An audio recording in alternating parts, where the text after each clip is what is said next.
How do I do this? Okay, wait. Let me see if I can make this half. Is it still readable? Okay, it's minutely readable, but I can read it. And I will make this into the right half.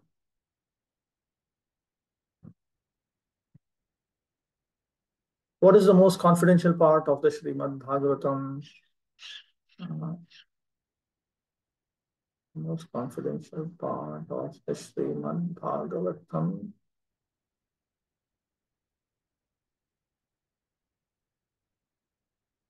I know what it is, but I don't want to go like this. I will put it up here. So that is what I will, because it's far better.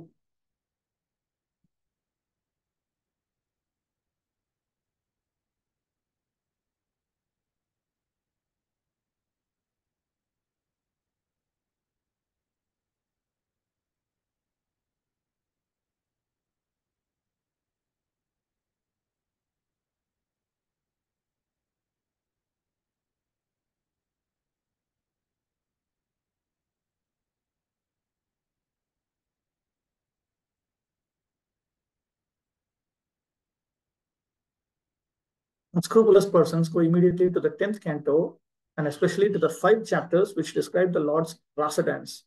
This portion of the Srimad Bhagavatam is the most confidential part of this great literature. So the 5 chapters in the 10th canto which describe the Lord's rasa dance is the most confidential part of this great literature. This is all like spoon feeding, no? But it's good. It's okay. It's okay.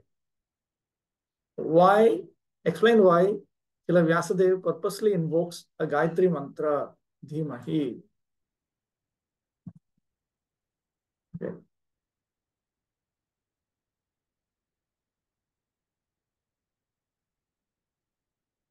Unless one is thoroughly accomplished in the transcendental knowledge of the Lord, one is sure to misunderstand the Lord's worshipable transcendental pastimes called rasa dance and his love affairs with the gopis. This subject matter is highly spiritual, and only the liberated persons who have gradually attained to the stage of Paramahamsa can transcendently relish this rasa dance. Srila Vyasadeva therefore gives the reader the chance to gradually develop spiritual realization before actually relishing the essence of the pastimes of the Lord.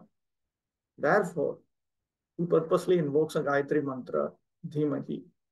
This Gayatri mantra is meant for spiritually advanced people. So this is why he purposely invokes a Gayatri mantra with the word Dhimahi.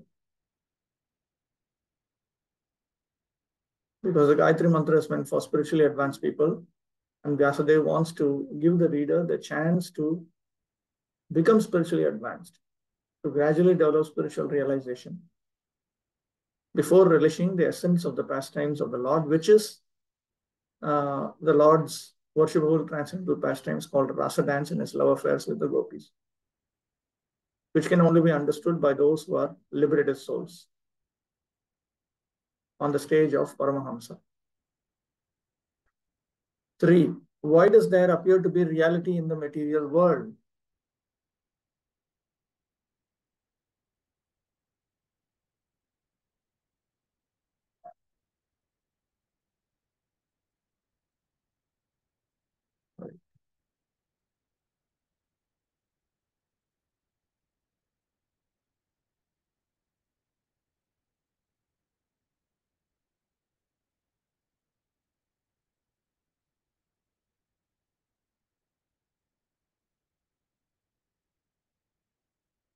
This cosmic creation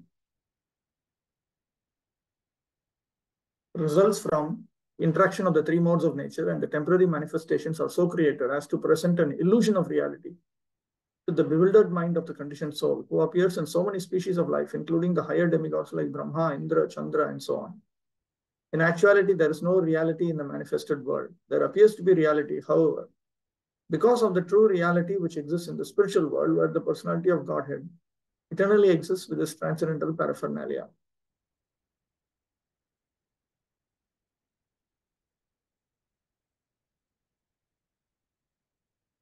So there appears to be reality in the material world because of the true reality which exists in the spiritual world, where the personality of God eternally exists with its transcendental paraphernalia.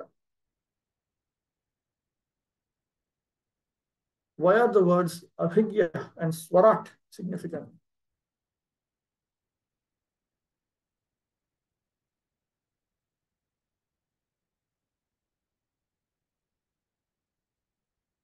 In this shloka,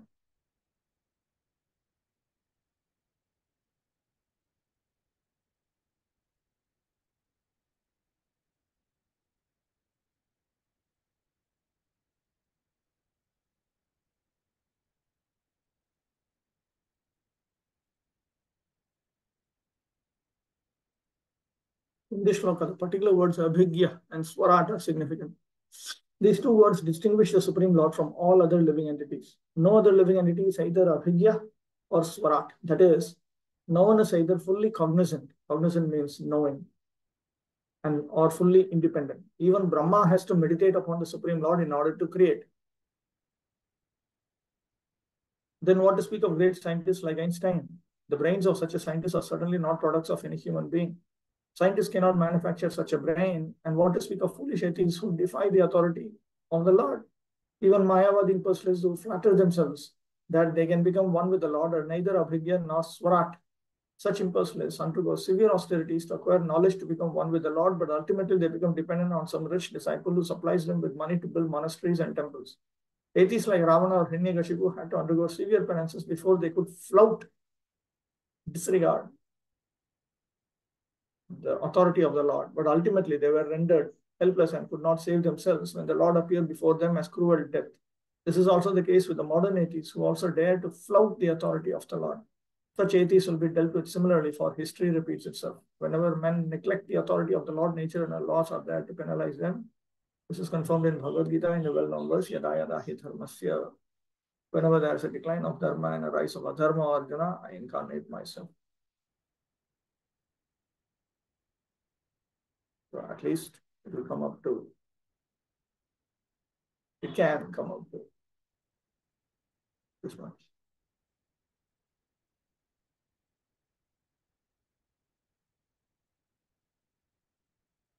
Okay, then explain how the impersonalist philosophers have given indirect impetus to mundane sex life.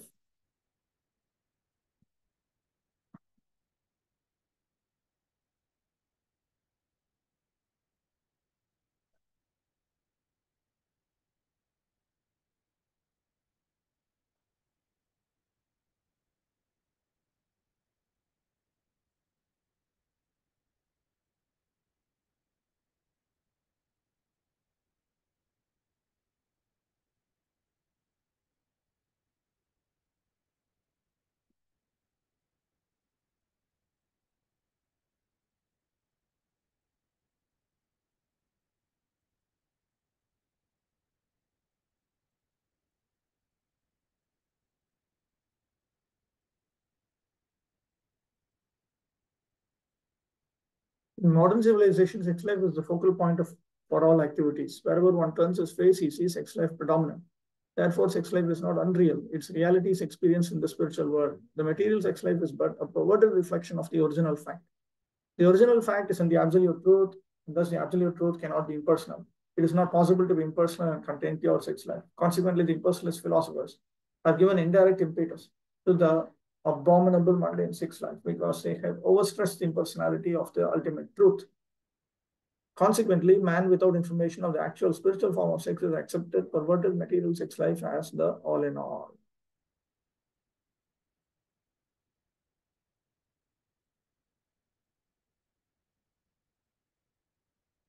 So because impersonalist philosophers do not know about the original fact of spiritual sex life in the spiritual world, therefore, they have, and by overstressing the impersonality of the ultimate truth, they have caused man to accept perverted material sex life as all in all. Okay, 1.1.2. Religion includes which four primary subjects? Religion includes four primary subjects, namely pious activities, economic development, satisfaction of the senses, and finally, liberation from material bondage. The Srimad Bhagavatam can only be understood by whom?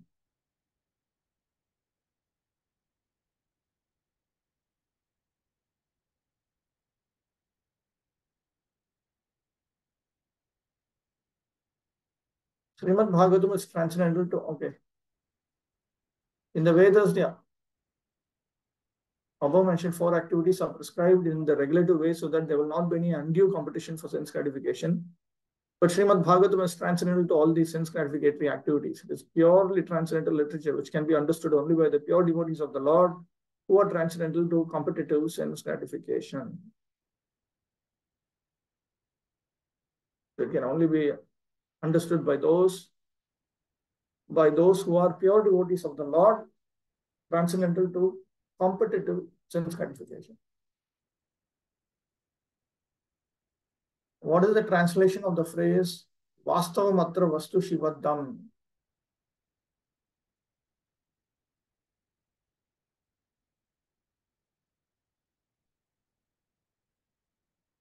Vastavam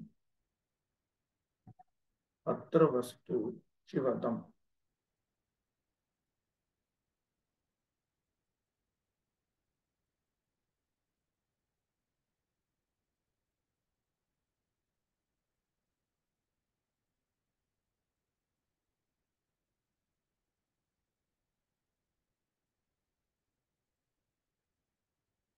The highest truth is a reality distinguished from illusion for the welfare of all.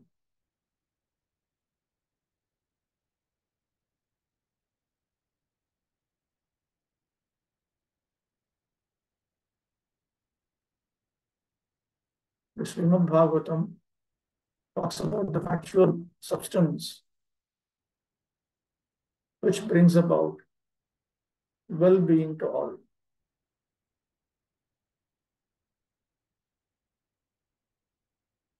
Explain the significance of the statement Mahamuni Krite Kimva Parai. Paraish. What's that from here? Wrote it like that.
Okay.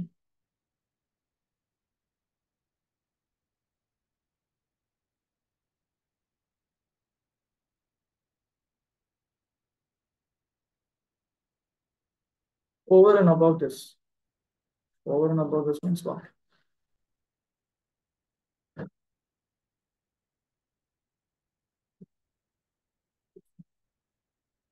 Srimad Bhagavatam is a personal commentation on the Vedanta Sutra by Sri Vyasadeva. It was written in the maturity of his spiritual life through the mercy of Narada.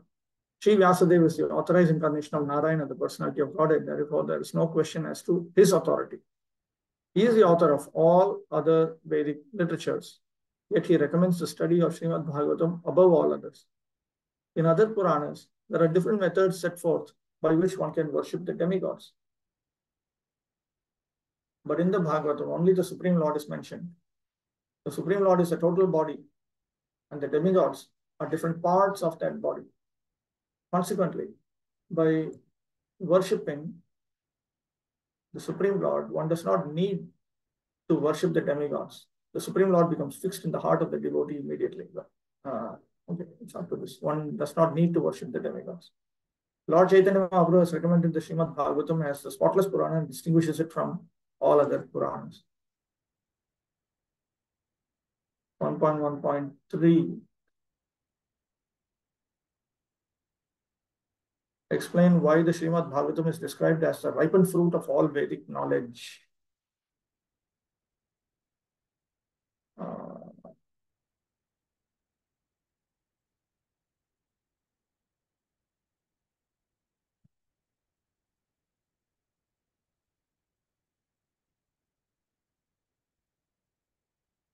In this shloka, it is stated that Srimad Bhagavatam is not only a superior literature, but it's a ripened fruit of all Vedic literatures. In other words, it is the cream of all Vedic knowledge.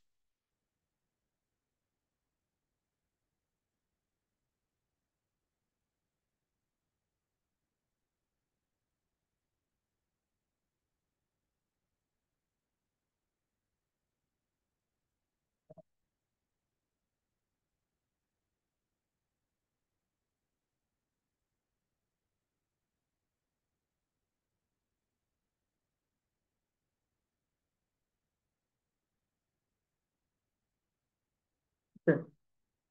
Why is Srila Shukadeva Goswami compared to a parrot?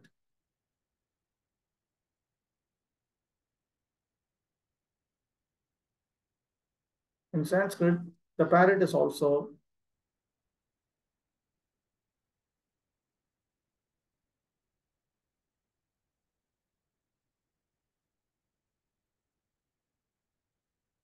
known as shuka. When a ripened fruit is cut by the red beaks of such birds, its sweet flavor is enhanced. The Vedic fruit, which is mature and ripe in knowledge, is spoken through the lips of Srila Shukadeva Goswami, who is compared to the parrot, not for his ability to recite the Bhagavatam exactly as he heard from his learned father, but for his ability to present the work in a manner that would appeal to all classes of men. The subject matter is so presented through the lips of Srila Shukadeva Goswami that any sincere listener that hears submissively can at once relish transcendental tastes which are distinct from the perverted tastes of the material world. Sincere, submissively. Okay, then we come to analogies. The modern scientist, for example, analogies will be used for fill in the blanks. The modern scientist, for example, has created space satellites, and by some arrangement or other, these satellites are thrown into outer space to fly for some time at the control of the scientist who is far away. Similarly, all the universes with innumerable stars and planets are controlled by the intelligence of the personality of Godhead. In the desert mirage, there is no actual water. There's only the appearance of water. Real water is somewhere else. The manifested cosmic creation appears as reality. But reality, of which this is but a shadow, is in the spiritual world. Absolute truth is in the spiritual sky, not the material sky. The chief engineer of a complicated construction does not personally take part in the construction, but he knows every nook and corner because everything is done under his direction. He knows everything about the construction, both directly and indirectly. Similarly, the personality of God, who is the supreme engineer of this cosmic creation, knows every nook and corner, although affairs are being carried out by demigods. He is compared to a mine of gold. In the cosmic creations, and so many different forms are compared to objects made from the gold, such as gold rings, necklaces, and so on. The gold ring and the gold necklace are qualitatively one with the gold in the mine, but quantitatively the gold in the mine is different. What is this?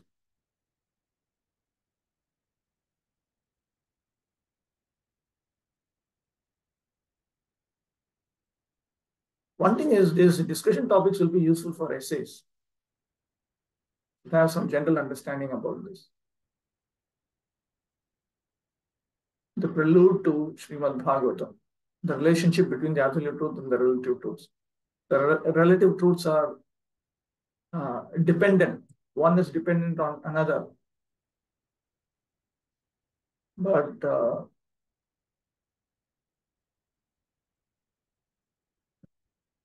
absolute truth is independent. The importance of acquiring Brahmanical qualities for understanding Bhagavatam. Unless one is a qualified Brahmana, one will not be able to make progress and understand the highest teachings of Srimad Bhagavatam. Therefore, Gayatri Mantra. When one is successful in chanting the Gayatri Mantra, he can enter into the transcendental position of the Lord. One must therefore acquire Brahmanical qualities or be perfectly situated in the quality of goodness in order to chant the Gayatri Mantra successfully and then attain to the stage of transcendently realizing the Lord, His name, His fame, His qualities, and so on. The authority of Srimad Bhagavatam. Where does that come?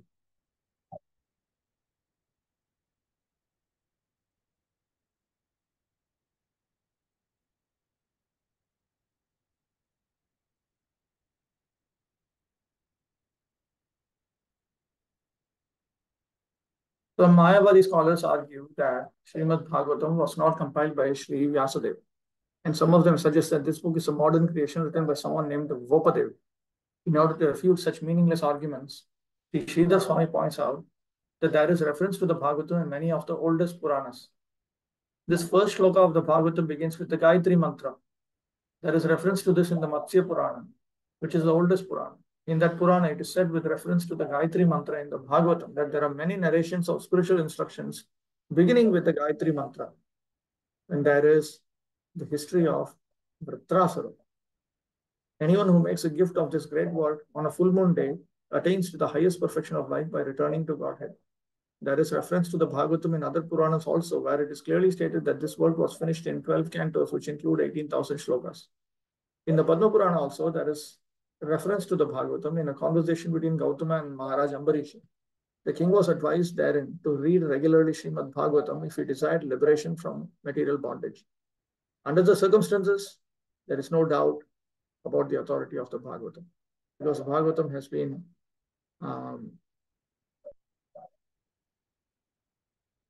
praised in external sources, books other than Bhagavatam.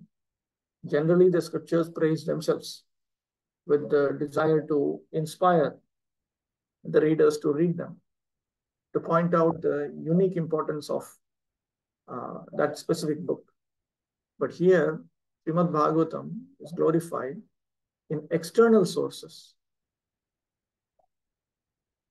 Apart from that, there's another point. Within the past 500 years, many erudite scholars and acharyas like Jiva Goswami, Sanatana Goswami, Vishwanath Chakravarti, Vallabhacharya, and many other distinguished scholars, even after the time of Lord Chaitanya, made elaborate commentaries on the Bhagavatam.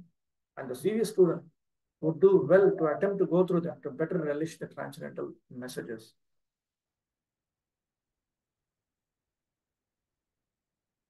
Dharma Prabhu. Yes, Prabhu. The question number 1 of 1.1.3. Explain why the Srimad Bhagavatam is described as the ripened fruit of all Vedic knowledge. Actually, I think the second paragraph of 1.1.3 answers the questions, not the, because in first paragraph it is just told that Srimad Bhagavatam is the ripened. It did not give the reason. No, look at the exact wordings. Look at the exact wordings. But question is why? And the wording here is just that it is what? Srimad Bhagavatam is what? It did not answer the why. Why?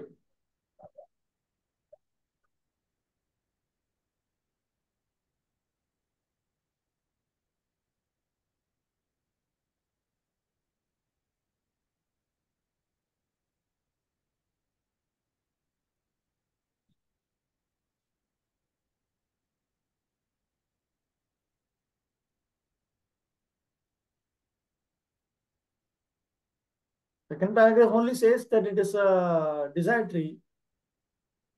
No, I think later it is. I think later it will come that the Srimad Bhagavatam actually describes the spiritual tastes and all those things. So, That's okay, but then you'll have to extract an answer from the entire purport. yeah, then because it does not answer what, it just answers. If we take just the wording, it answers what is Srimad Bhagavatam of that desired.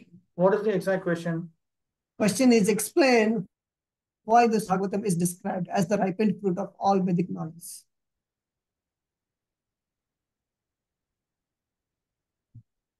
In other words, it is the cream of all Vedic knowledge.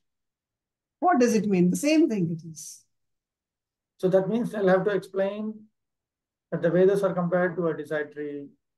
Yeah. The reason why they're compared to a decide tree is because they contain all things knowable by man. They deal with mundane necessities as well as spiritual realization. They And contain Srimad Bhagavatam presents all beyond all those things. I mean, above and beyond all this, there are specific directions for spiritual realization. Regulative knowledge involves a gradual raising of the living entity to the spiritual platform, and the highest spiritual realization is knowledge that the personality of Godhead is a reservoir of all spiritual tastes or rasas, which is presented in Srimad Bhagavatam. Yeah, it can be said like this, I think. Where does it say here? It does not.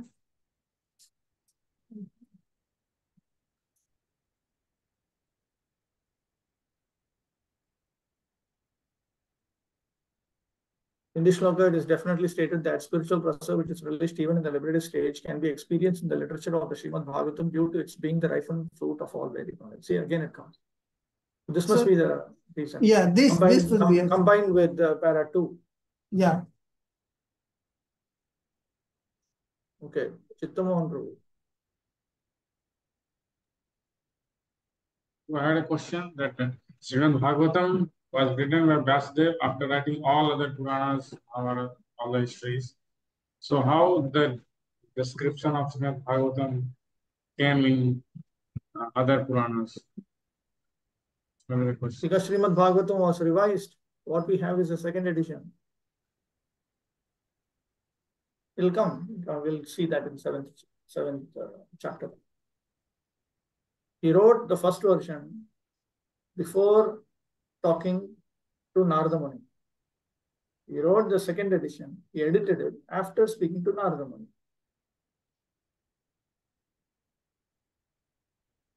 Okay, the authority of the Bhagavatam. Then, those devotees who are nirmatsarana, fully pure in heart. This point.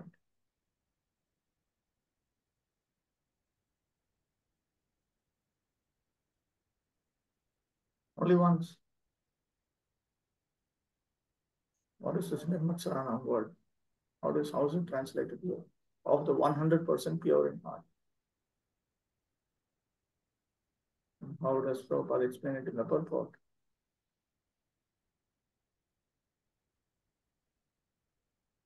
It is purely transcendental literature which can be understood only by the pure devotees of the Lord who are transcendental to competitive sense gratification. In the material world, there is keen competition between animal and animal, man and man, community and community, nation and nation. But the devotees of the Lord rise above such competitions. They do not compete with the materialists because they are on the path back to Godhead, where life is eternal and blissful. Such transcendentalists are non-envious and pure in heart. In the material world, everyone is envious of everyone else, and therefore there is competition. But the transcendental devotees of the Lord are not only free from material envy, but are well-wishers to everyone, and they strive to establish a competitionless society with God in the center.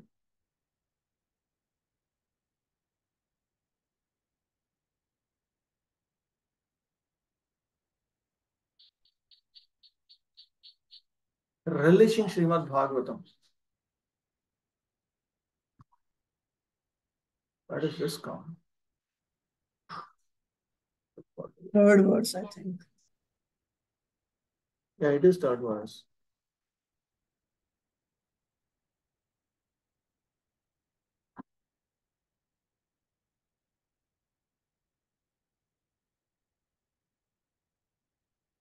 One who attains full knowledge of these different rasas, which are the basic principles of activities, can understand the false representations of the original rasas, which are reflected in the material world. The learned scholar seeks to relish the real rasa in the spiritual form.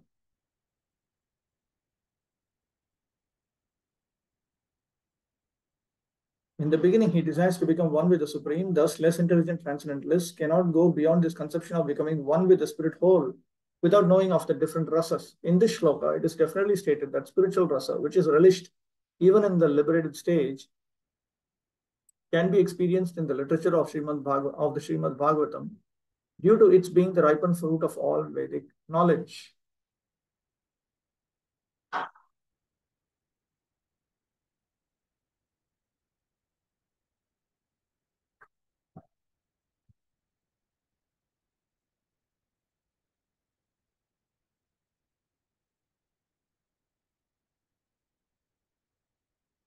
The subject matter is so presented through the lips of Srila Shukadeva Goswami that any sincere listener that hears submissively can at once relish transcendental tastes which are distinct from the perverted tastes of the material world.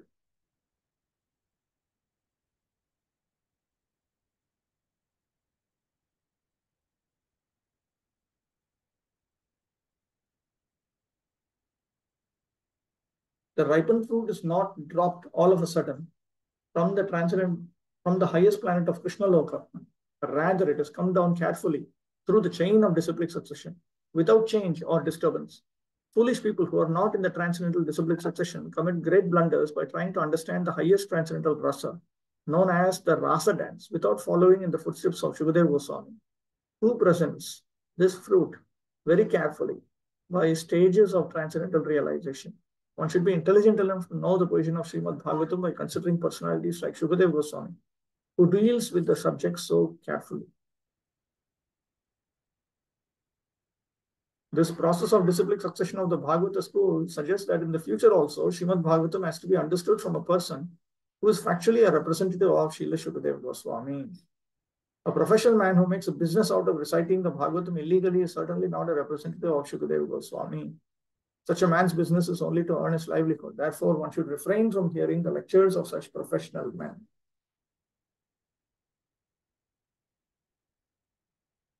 Achyutanam Prabhu.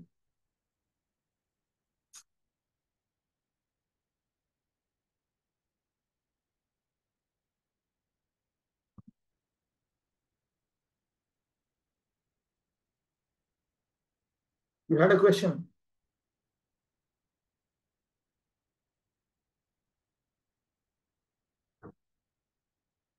I think his internet connection is unstable. Is it? He alone is frozen. Achyutanam Prabhu, did you have a question? Actually, the voice, video and audio is getting. Ask.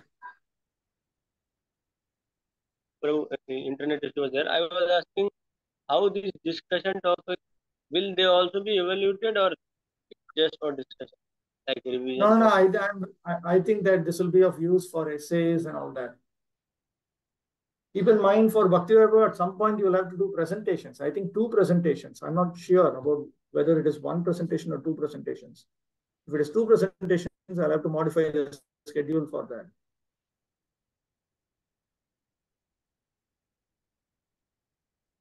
It is heavier than Bhakti Shastri. Yeah. Okay. The difference between real and pretentious religion.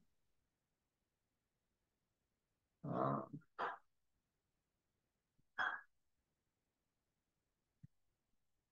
don't know if this comes, pretentious does not come.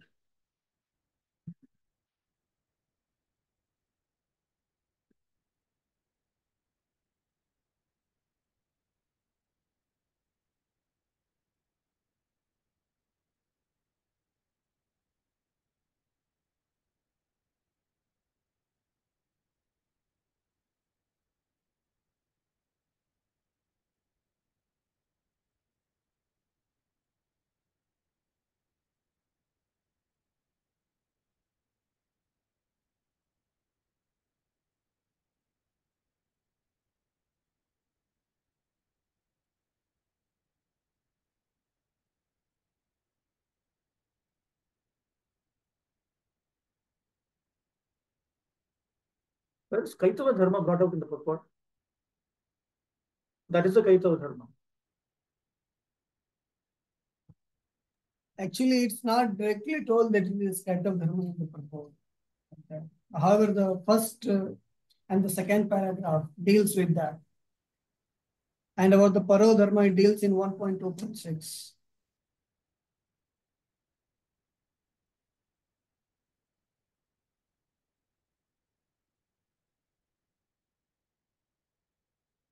Anyway, from all this, we can learn how to make questions, how to frame discussion topics.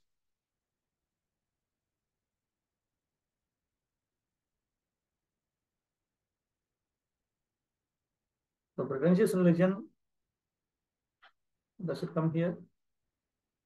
Followed by fruitive intention. Not exactly. Exact word is not like used. Pretentious religion.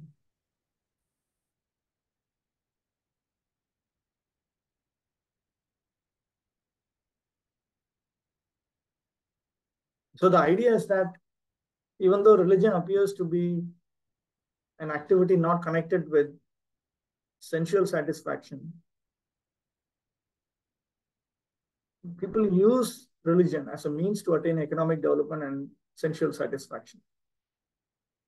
So that is the pretension there.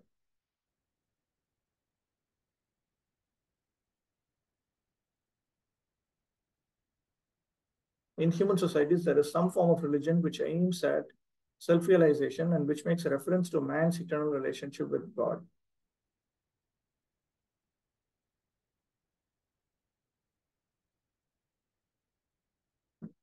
In the lower stages of human civilization, there's always competition to lord it over the material nature, or in other words, there is continuous rivalry to satisfy the senses. Driven by such consciousness, man turns to religion. He thus performs pious activities or religious functions in order to gain something material. But if such material gains are obtainable in other ways, then so-called religion is neglected. This is the situation in modern civilization, so-called religion. Because in reality, religion should aim at self-realization and realizing one's eternal relationship with God. But instead of that, mankind engages in religion to attain economic prosperity for sense gratification. So if he can attain economic prosperity and sense gratification without accepting the restrictions of religion, then he gives up religion. So this is pretentious religion, so-called religion. Whereas a real religion is that which aims at self-realization and realization of one's eternal relationship with God. This point will resurface in the second chapter. Mohan Radhapati. So here Sripad had written that even this Kaitava Dharma, the four activities like Dharma, Artha, Kama, Moksha, it is given so that it will wipe out undue competition for sense gratification. So how it is even this the Chaturvarga which is mentioned, how they will wipe out undue competition for sense gratification. Because there are boundaries. There are boundaries. Say in one lifetime, amongst a group of people, some of them engage in extreme pious activities. Pious activities are naturally involving paropakar, according to Vedic Dharma. So some of them will get plus points. So in the next life, those who got plus points will get to be in higher positions. And the ones who did not get plus points, they will be subordinate to them. So their desire to lord it over others is dealt with. First you serve others, then you'll get the opportunity to lord it over others. So whoever serves others more, whoever does paropakar more, that person will get a higher position. So in this way, and everybody wants to lord it over everyone. So there's a boundary which is put.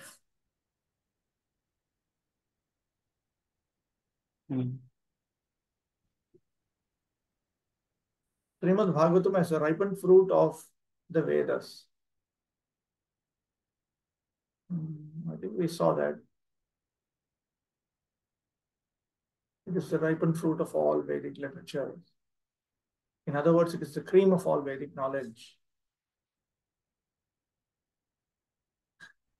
It is the cream of all Vedic knowledge because there are different grades of information presented in the Vedas, dealing with mundane necessities and spiritual realization. So they contain regulative principles of knowledge covering social, political, religious, economic, military, medicinal, chemical, physical, and metaphysical subject matter, and all that may be necessary to keep the body and soul together. Above and beyond all this are specific directions for spiritual realization. And there are different grades of spiritual realization. So regulative knowledge involves a gradual raising of the living entity to the spiritual platform, and the highest spiritual realization is knowledge that the personality of Godhead is the reservoir of all spiritual tastes or rasas. They are of different varieties, and all of them put together is referred to as affection. These rasas were originally exchanged between the spiritual living being and the spiritual whole.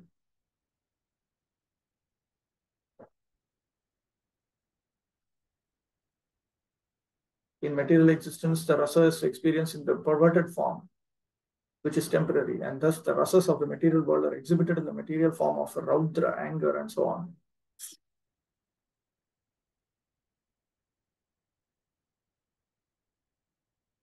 The learned scholar seeks to relish the real rasa in the spiritual form.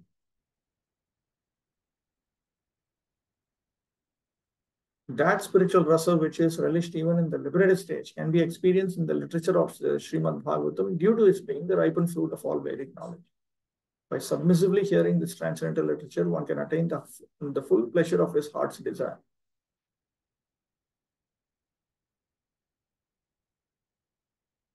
Okay, then 1.1.4 to 23, questions by the sages. 5 to 8. How do I do this?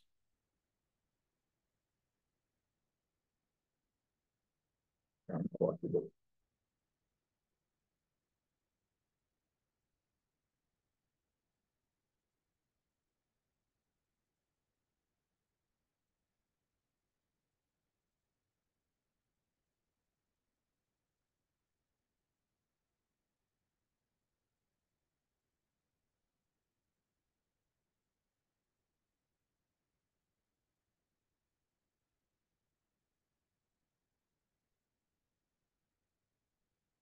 List the qualities of a representative of Srila Vyasadeva.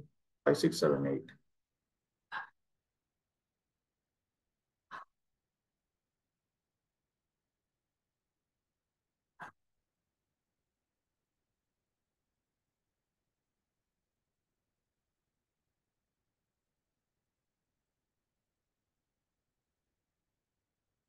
Sri Vyasadeva is the original spiritual preceptor for all men, and all other preceptors are considered to be his representatives. A representative is one who can exactly present the viewpoint of Sri Vyasadeva.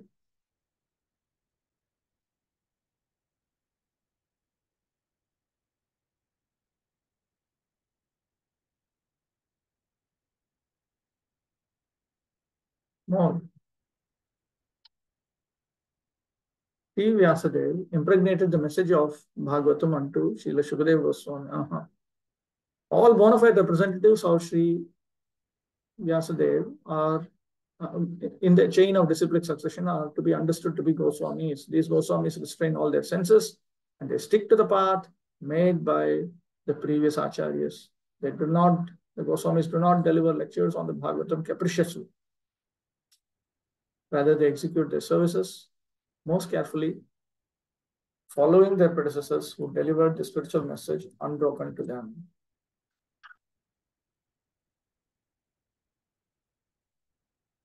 You are completely free from all vice. You are well versed in all the scriptures famous for religious life and in the Puranas and the histories as well. or you have gone through them under proper guidance and I've also explained them. You're completely free from all vice. This indicates that the Goswami should be free from the four major vices of Kali Yuga: illicit connection with women, animal slaughter, intoxication, speculative gambling of all sorts.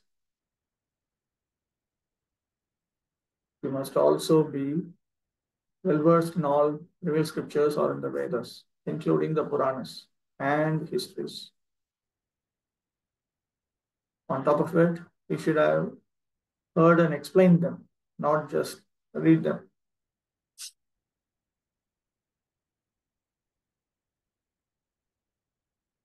You're acquainted with the knowledge of Vyasadeva. You also know the teachings of, you also know other sages who are fully versed in all kinds of physical and metaphysical knowledge.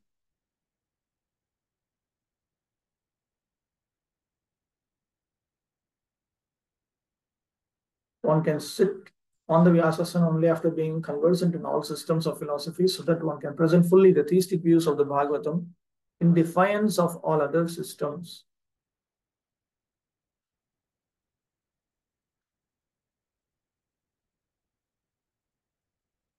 And because you are submissive, your spiritual masters endowed you with all the favors bestowed upon a gentle disciple. Therefore, you can tell us.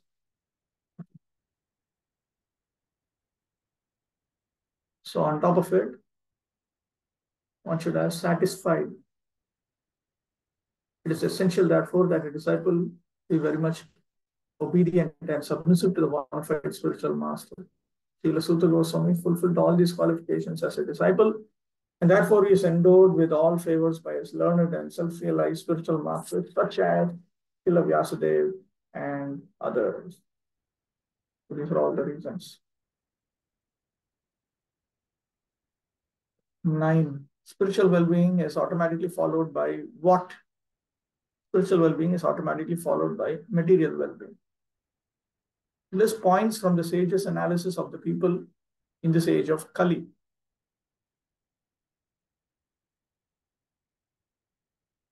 In this iron age of Kali, men almost always have but short lives. They are quarrelsome, lazy, misguided, unlucky, and above all, always disturbed.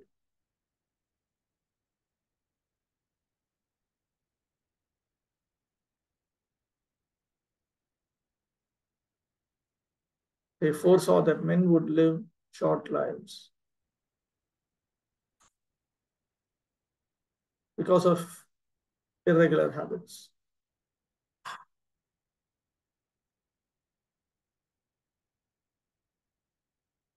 Overeating, over sense gratification, over dependence on others' mercy, and artificial standards of living sap the very vitality of the human energy. Therefore, the duration of life is shortened. They're also very lazy, not only materially, but in the matter of self-realization.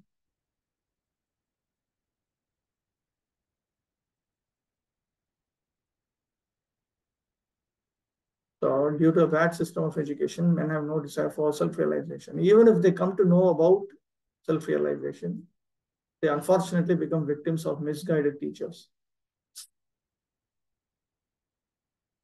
They're also victims of different types of sense gratificatory diversions. Our minds are always disturbed and full of anxieties due to so many engagements. Many unscrupulous men manufacture their own religious faiths, which are not based on any revealed scriptures, and very often people who are addicted to sense gratification are attracted by such institutions.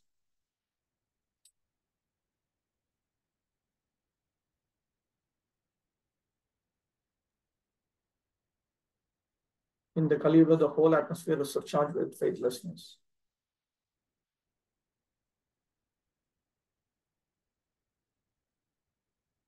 Achyutanandru. Guruji, and like if we write all the points like this, No, we need to, I think list means just one line for each point. That's all. Finish it up. List means just the form, means if people are quarrelsome, people are lazy, misguided, unlucky. And that's just all. listing. only translation will work if I write only translation. I think so. I think so. If you get less mark, then we can appeal.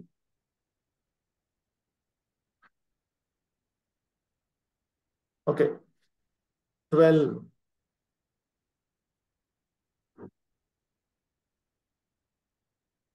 So these answers will be checked by your. I'm a student myself. It will be checked by Abhinav Prabhu and or Bhavagrahi Nandanandan Prabhu. Maybe directly or through some authorized proxy. I don't know. So Whatever. Chitanam Prabhu, please make good acquaintance with both of them. Whatever you do, we should just follow everything in Sattva-guna. At least this becomes our sattvic slot in life.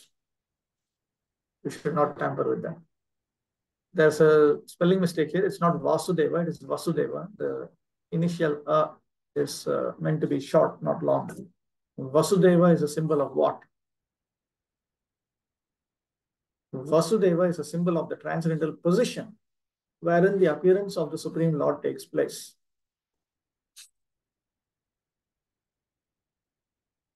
Why are pure devotees more powerful than the waters of the Ganges? 15.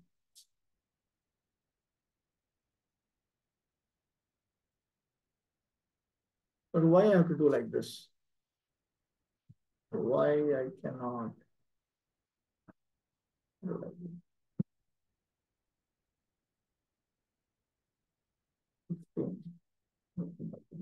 15.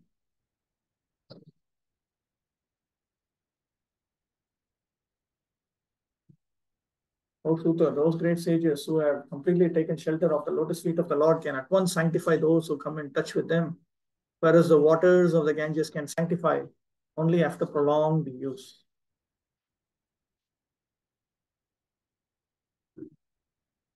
Pure devotees of the Lord are more powerful than the waters of the sacred river Ganges.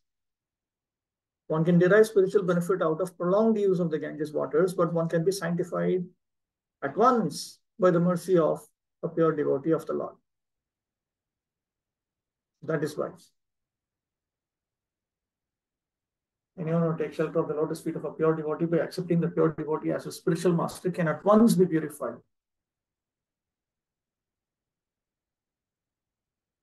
Then 15, explain the meaning of the titles Prabhupada and Vishnupada.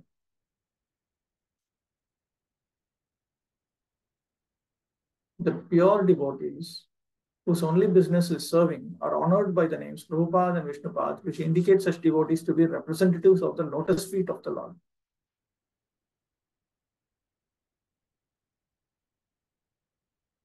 So they are representatives of the lotus feet of the Lord or representative of the lotus feet of Lord Vishnu.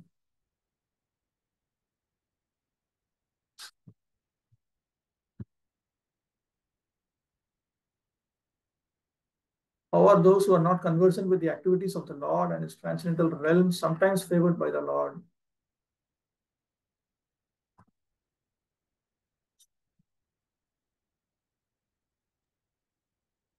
Those who are not fully conversant with the activities of the Lord and his transcendental realm are sometimes favored by the Lord in his adventures as incarnations, wherein he displays the eternal bliss of his association in the transcendental realm. By such activities, he attracts the conditioned souls of the material world. Achyutanam Prabhu. So in the last question of Prabhupada and Vishnupada, representative of lotus feet Lord. Yes. Along with that, should we include that line of Vice Lord also? Pure devotees are better known as Vice Lord, or this one line is enough? This one line is enough. Identify the 6 questions or requests of the sages to Srila Sutta Goswami from 9 to 23.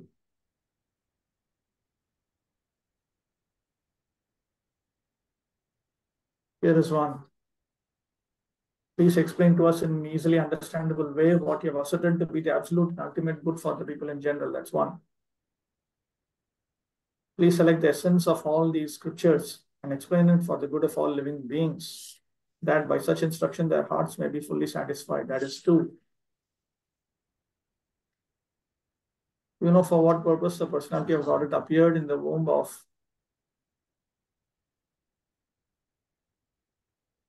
We are eager to learn about the personality of God and its incarnations. Please explain to us those teachings imparted by previous masters, acharyas, for one is uplifted both by speaking them and by hearing them. This is three. About the personality of God and its incarnations. What is four?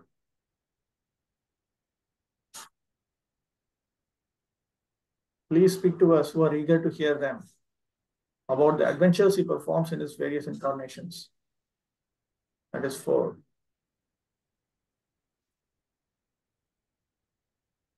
Please narrate to us the transcendental pastimes of the Supreme Personality of Godhead's multi-incarnations. Is this the same as this? Okay, wait.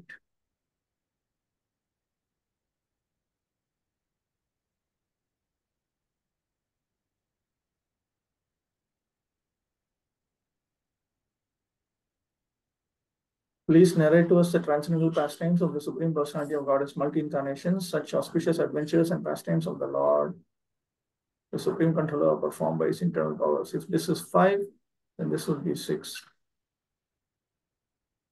Please tell us to whom the religious principles have now gone for shelter, now that Lord Sri Krishna has departed for his own abode. That's six. But I thought Bhaktisiddhanta Saraswati Thakur gives a list. A simple list.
Now Chakravarti gives a list.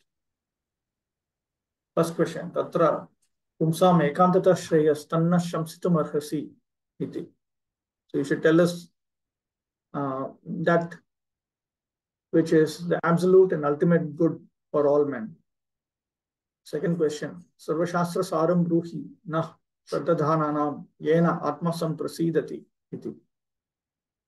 Tell us the essence of all the scriptures to us who are faithfully submissive to you, that essence by which the self becomes fully satisfied. Third question, Devakyam Kimartham Jatas Tanna Shushushamananam Arhasyanganu Varnitum iti. You should tell us who are desirous of hearing why the Lord had taken birth in Devaki. Fourth question, Tasya Karmani Bruhina Shraddhadhananam Lilaya Datatah Kalah iti. Tell us about his activities to us who are submissive to you.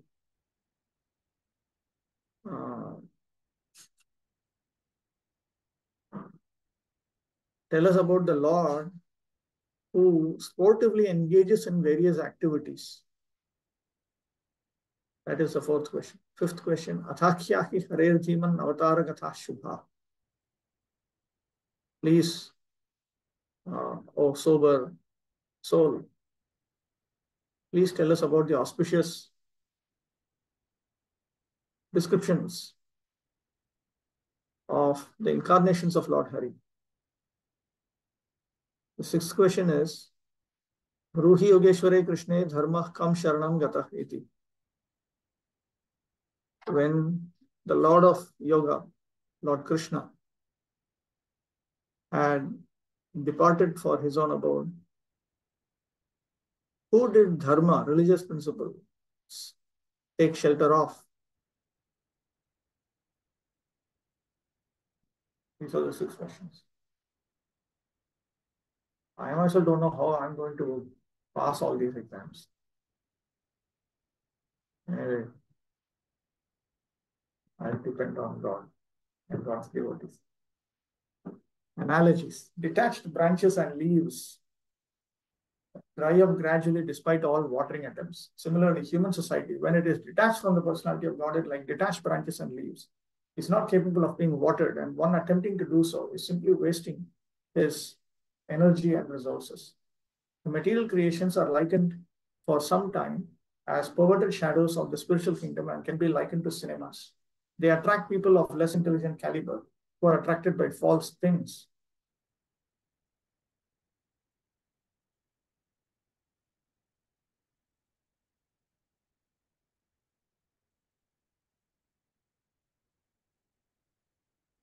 Okay, discussion topics begins with a discussion of the 6 questions, which I already brought out.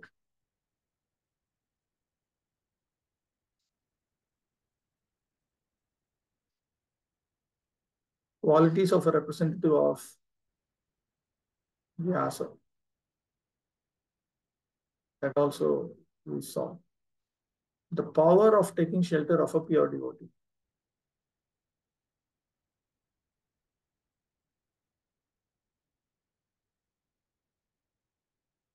The effect is immediate. That is the point.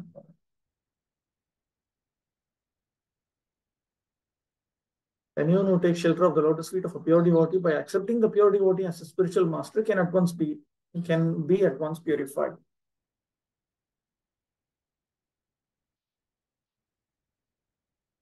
Pure devotees means they are engaged in the most confidential service of the Lord. For they deliver out of the material world the fallen souls whom the Lord wants to return home back to God. The sincere disciple of the pure devotee considers his spiritual master equal to the Lord, but always considers himself to be a humble servant of the Lord.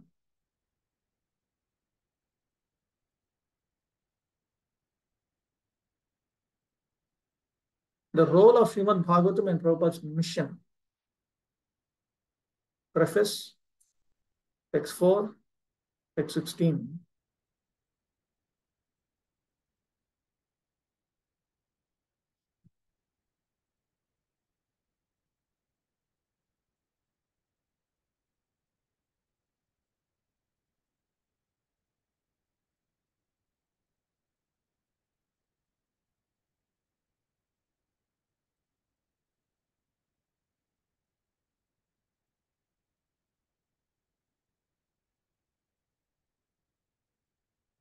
I think we note in this preface that Prabhupada does not talk about his mission as such. He simply presents the mission of Srimad Bhagavatam itself. Bhagavatam was revealed for a particular mission by Lord Krishna. So you can simply say that it is Krishna's mission.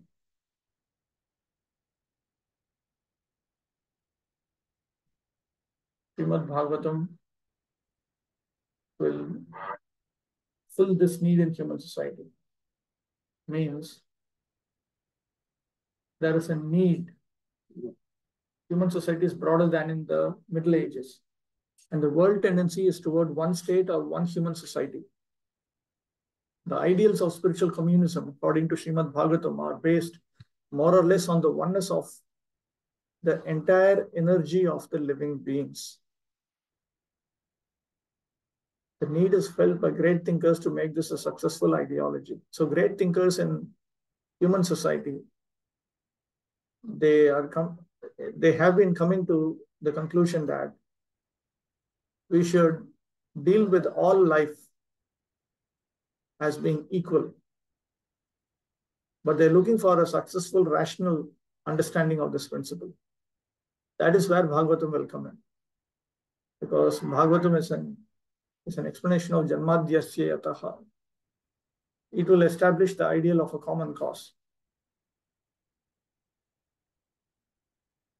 There's a need of a clue as to how humanity can become one in peace, friendship, and prosperity with a common cause. Srimad Bhagavatam will fill this need, for it is a cultural presentation for the re-spiritualization of the entire human society. Therefore, it should be introduced in schools and colleges.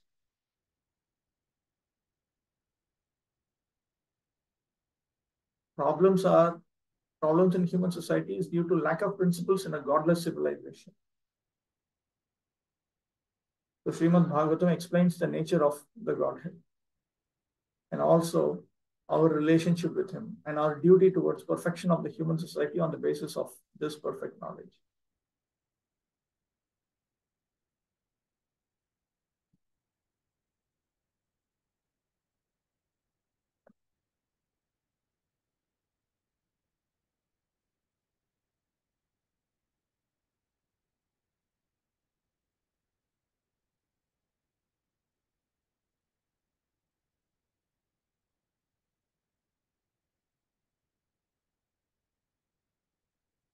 The great sages are always anxious to do good to the people in general, and as such, the sages headed by Shaunaka and others assembled at this holy place of Naimisharanya with the program of performing a great and continuous chain of sacrificial ceremonies. Forgetful men do not know the right path for peace and prosperity. However, the sages know it well, and therefore, for the good of all men, they are always anxious to perform acts which may bring about peace in the world. They are sincere friends to all living entities, and at the risk of great personal inconvenience, they are always engaged in the service of the Lord for the good of all people.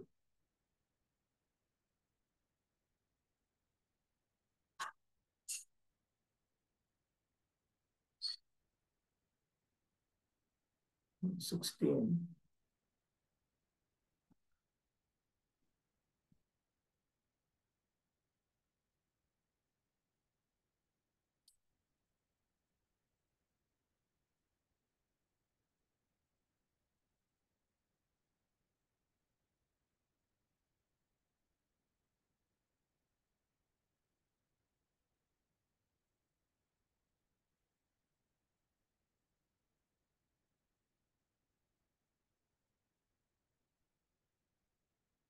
Those who are engaged in the pure devotion service of the Lord, who are without any desire for self-aggrandizement, and who are freed from the effects of fruitive actions and dry philosophical speculations, are capable of getting out of the estrangements of this complicated age.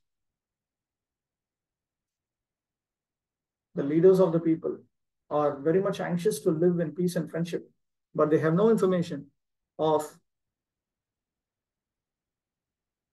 the simple method of hearing the glories of the Lord.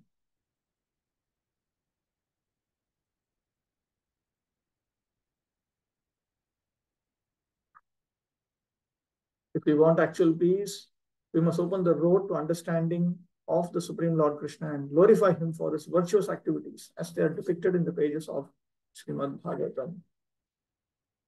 The status of the people in the age of Kali. 10 and 11. For learned one, in this iron age of Kali, men almost always have but short lives. They're quarrelsome, lazy, misguided, and above all, always disturbed. There are many varieties of scriptures, and in all of them, there are many prescribed duties which can be learned only after many years of study in their various divisions. Therefore, O sage, please select the essence of all these scriptures and explain for the good of all living beings, that by such instruction their hearts may be fully satisfied.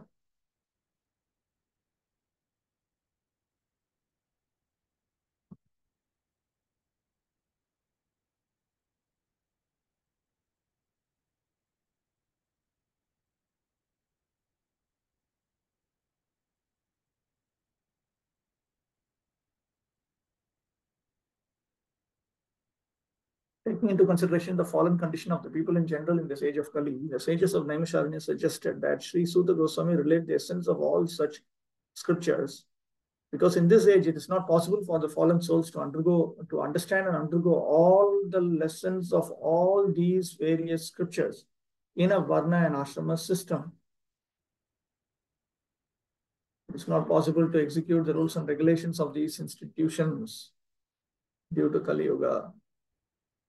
Nor is it possible for the people in general to completely sever relations with their families as the Varnashram institution prescribes. The whole atmosphere is surcharged with opposition. Not Vasudeva. Again, that's a mistake here. It's Vasudeva. Vasudeva is a symbol of the transcendental position. Is there any explanation to that?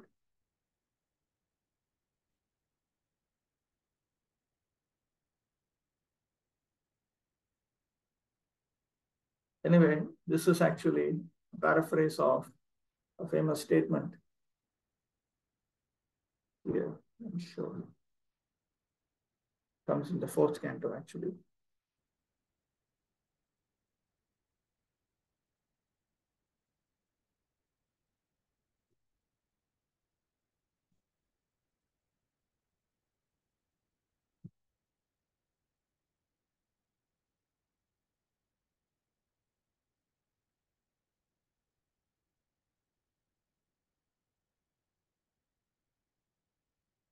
Tatvam Vishuddham Vasudeva Shabditam. Yadiyate Tatra Pumana Pavrata. This is 4.3.23.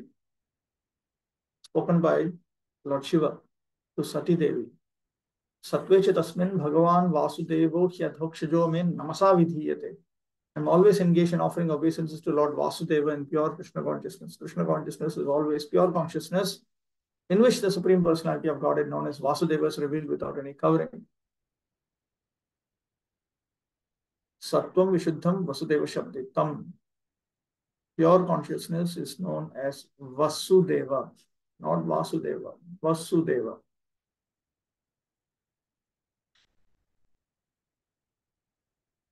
Because the Supreme Person is revealed there without any covering. In that consciousness, the Supreme Personality of Godhead was, and because in that consciousness, the Supreme Personality of Godhead Vasudeva, who is transcendental, is worshipped with obeisances by me.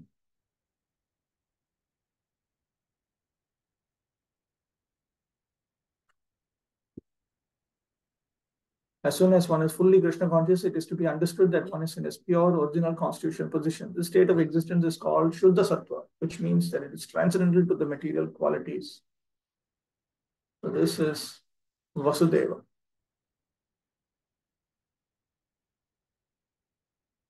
Shuddha Sattva, as described in this verse, is the transcendental position.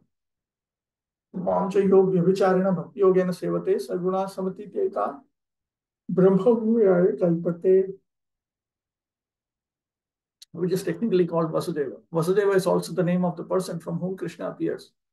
This verse explains that the pure state is called Vasudeva because in that state, Vasudeva, the Supreme Personality of Godhead, is revealed without any covering. In pure devotion service, one simply serves the Supreme Personality of Godhead as a matter of duty, without reason and without being impeded by material conditions. That is called Shuddha Sattva or Vasudeva. Because in that state, the Supreme Person Krishna is revealed in the heart of the devotee.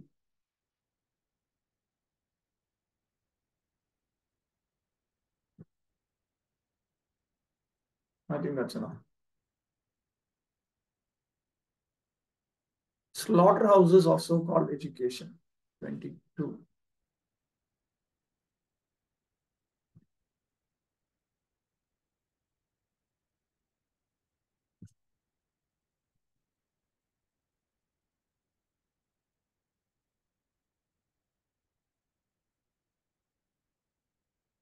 The age of Kali is very dangerous for the human being.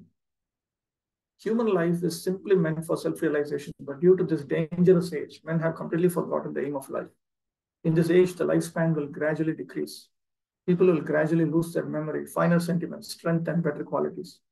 A list of the anomalies for this age is given in the 12th canto of this work. And so this age is very difficult for those who want to utilize this life for self-realization. The people are so busy with sense gratification that they completely forget about self-realization. Out of madness, they frankly say that there is no need for self-realization because they do not realize that this brief life is but a moment on our great journey towards self-realization. The whole system of education is geared to sense gratification. And if a learned man thinks it over, he sees that the children of this age are being intentionally sent to the slaughterhouses of so-called education. So since the modern education system is simply arranged on how to prepare the students for a life of artha and kama, it is nothing but a slaughterhouse.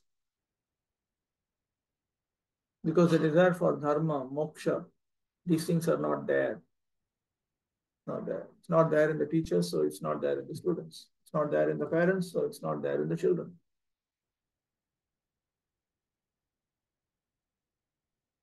Oh, this is so nice. It's very nice. What is the absolute and ultimate good, Shreya, for people in general?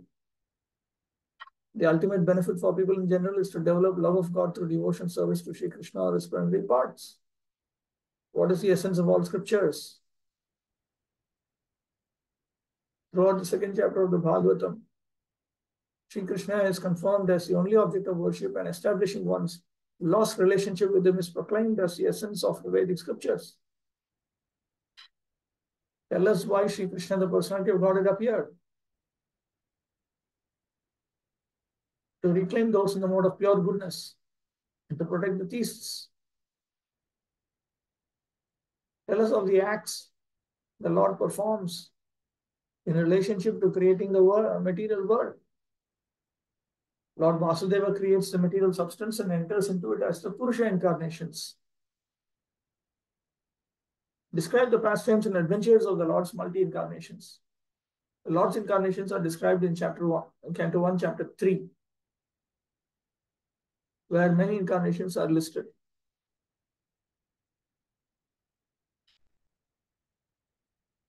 Where have religious principles gone after Lord Shri Krishna's disappearance from this planet? Srila Sutta Goswami answers this question in 1.3.43. This Bhagavata Purana is as brilliant as the sun. It has arisen just after the departure of Lord Krishna to his own abode, accompanied by religion, knowledge, etc. Persons who have lost their vision due to the dense darkness of ignorance in the age of Kali will get light from this Purana. This is.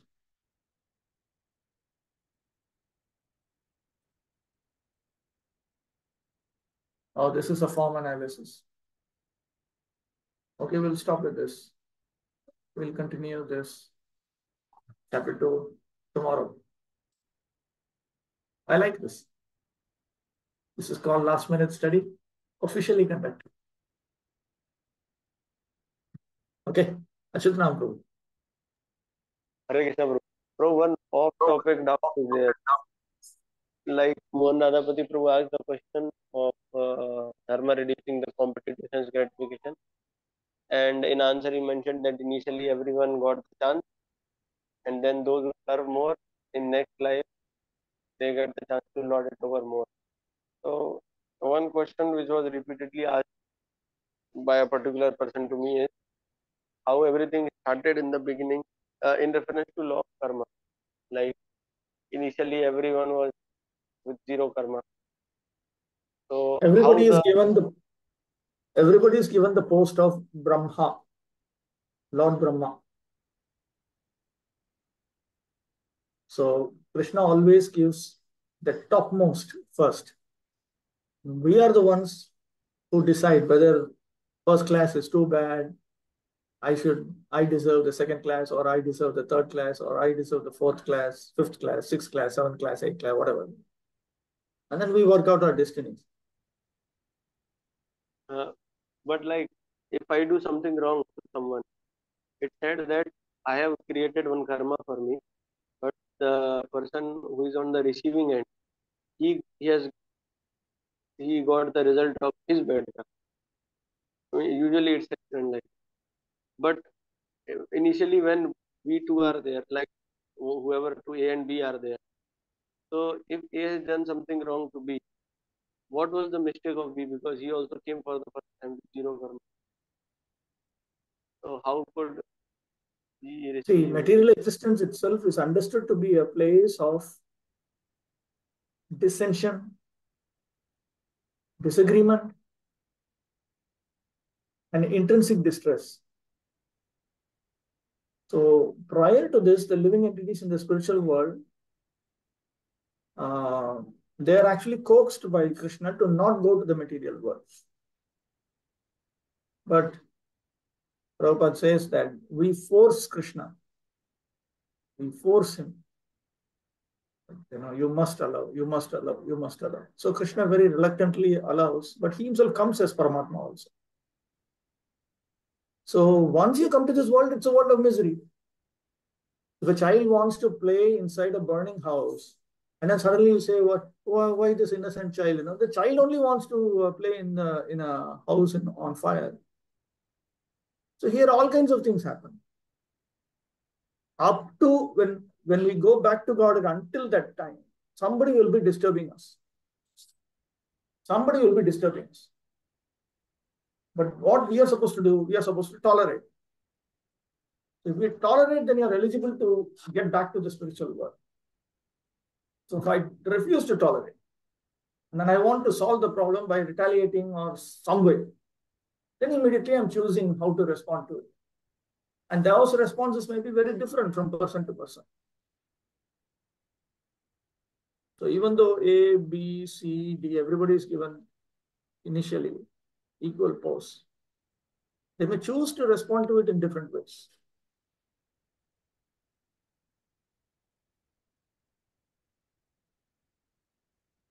Okay?